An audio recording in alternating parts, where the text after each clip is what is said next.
Heute beschäftigen wir uns mit der dreigestrichenen Oktave, das heißt rund um die Töne F, Fis, G3 etc. Wichtig, dieses Video ist nicht für Anfänger geeignet. Hier musst du schon einige Jahre Trompete spielen, damit es sich lohnt, in diese Technik einzusteigen. Ansonsten übe lieber deine anderen Sachen. Das Ganze machen wir heute kurz und knapp. Hallo und herzlich willkommen zu einem neuen Video bei Nikolai am Trompetentraining. Hohe Frequenzen auf der Trompete erzeugt ist natürlich bis zu einem gewissen Punkt kein Problem. Wir üben zum Beispiel bis C3 oder bis Cis3 und irgendwann ist dann Schicht im Schacht. Wieso? Die Luftmenge, die Luftgeschwindigkeit bringen uns bis zu einem gewissen Punkt. Je nach Ansatz können wir auch gegenhalten dieser Kraft und dementsprechend können wir diese Töne erreichen. Die Frage ist aber, was muss man machen, damit man drüber hinausgeht, also F, Fis, G3s etc. spielen kann. Und da muss man sich mal im Kopf absolut die Basis betrachten. Das heißt, man braucht eine höhere Frequenz. Das heißt, unsere Lippen müssen schneller schwingen. Wie kriege ich das hin? Mit viel Luft und Menge? Nein, ich nehme genau diese Kraft raus.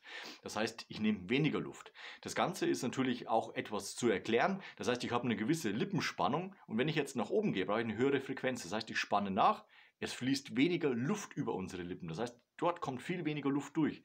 Im Gegenzug dazu steigt aber der Druck, die Kompression in unserem Körper. Das muss man trainieren, damit man ein Gefühl dafür bekommt, wie es sich in dieser Lage anfühlt und dementsprechend hat man natürlich durch dieses Wiederholen und diese Routine natürlich auch den Trainingseffekt und dann habe ich am Anfang nur so Squeak-Töne und irgendwann werden aus diesen Squeak-Tönen eben vernünftige Trompetentöne. Also wir machen heute den Einstieg, wie kann ich das Ganze trainieren. Wir machen noch eine kleine Vorübung und zwar brauchen wir hierfür einen Strohhalm.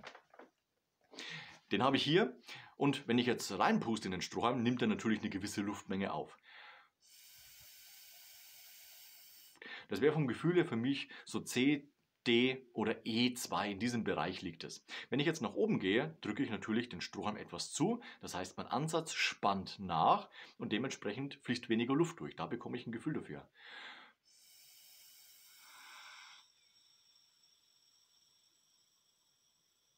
Der Strohhalm lässt weniger Luft durch und ich merke, wie der Druck in meinem Körper steigt. Okay, das ist schon mal die erste Überlegung.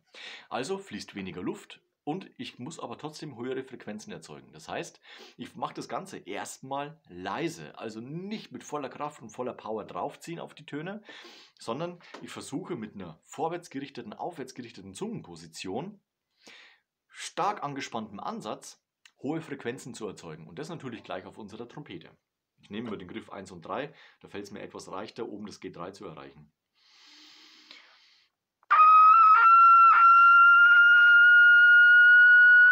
Ja, und da war auch schon Giss dabei. Also letztendlich geht es darum, eben unseren Körper zu trainieren, diesen Druck standzuhalten. Das hat die Faktoren natürlich Zungenposition, Ausatmung, Muskulatur im Ganzen. Also man merkt richtig, wie hier hinten auch die Muskulatur zupackt. Im Oberkörper ist auch viel dabei.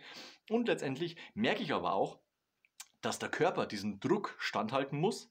Ich meine Lippen aber nicht, also kaum belaste. Natürlich ist ein bisschen Belastung da übers Mundstück, aber es ist nicht so, wie ich es mir früher vorgestellt habe, dass ich da ordentlich draufdrücken muss, damit ich eben diese Frequenzen erzeugen kann. Ganz im Gegenteil, auch hier gilt wieder der Leitspruch, das Mundstück muss nur so stark an die Lippen angepasst sein, dass die Frequenz, die ich erzeuge, eben ins Instrument geht. Mehr muss nicht sein. Also ich muss nicht das Instrument gegen meine Lippe drücken. Ganz im Gegenteil, ich muss nur ansetzen und die Frequenz überträgt sich ja durch unsere Lippentechnik. Das ist ganz wichtig zu wissen, dass man sich da nicht kaputt drückt. Unbedingt darauf achten, der Körper erzeugt den Druck durch das Ausatmen, die enge Lippenposition lässt wenig Luft durch und das Mundstück sitzt eben drauf.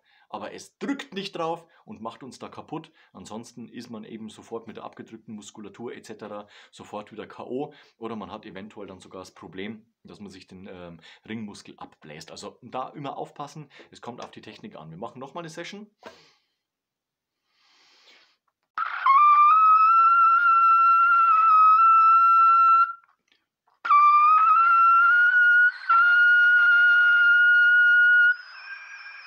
Na, und da kommt das GIS 3 letztendlich auch schon. Anstrengend ist es, klar, aber letztendlich ist es ja auch ein Training in einer Extremlage. Das heißt, wir müssen uns erstmal trainieren, mit dem Stimmgerät am besten, damit du auch siehst, in welcher Frequenz du dich bewegst. Ich habe hier auch eins stehen, damit ich eben kontrollieren kann, in welcher Frequenz ich mich da gerade eben befinde. Und du wirst sehen, wenn du immer am Ende deines Übealltags ein paar Mal, 4, 5 Mal, diese Übung machst, über einen gewissen Zeitraum wirst du ein Gefühl dafür entwickeln, was du machen musst, damit zum Beispiel in G3 kommt, in Fis 3 kommt, in Gis kommt, was auch immer.